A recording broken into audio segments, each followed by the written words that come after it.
我同我個仔其實都係啲皮膚敏感嗰啲受害者嚟嘅。咁我自己有呢個乾燥敏感肌啦。咁沖完涼之後，嗰啲皮膚咧即係掹掹緊啊，又周身痕啊咁。咁而我仔仔咧由 BB 開始，其實佢已經有幾嚴重嘅濕疹嘅。咁睇住佢拗到嗰啲皮膚咧，即係又紅又腫咧，真係好鬼心痛。咁試過好多產品嘅都冇咩用咁樣，咁直到我發現咗 Nutriderm 呢個嚟自法國嘅品牌啦，我都好想同大家分享嘅係佢哋嗰個產品對於改善乾燥敏感嘅皮膚咧，真係好有效。佢嘅成分係好溫和啦、低敏啦，係冇嗰啲咩礦物油啊、防腐劑啊、酒精啊嗰啲。佢同埋經過咗皮膚科醫學測試，又安心又放心啦。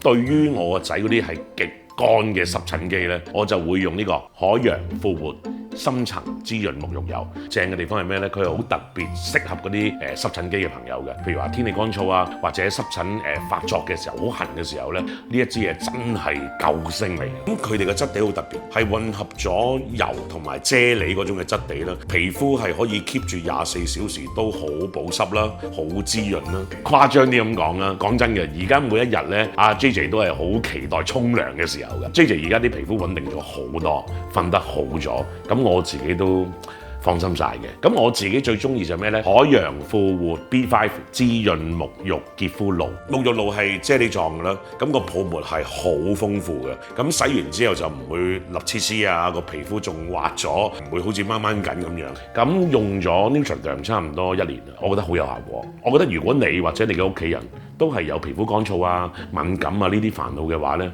我係真心推薦你試下 Nutriderm 呢個牌子，呢個係我親身嘅經歷，我覺得大家真係可以試下。佢真係做到全面照顧肌膚健康，用得安心又放心。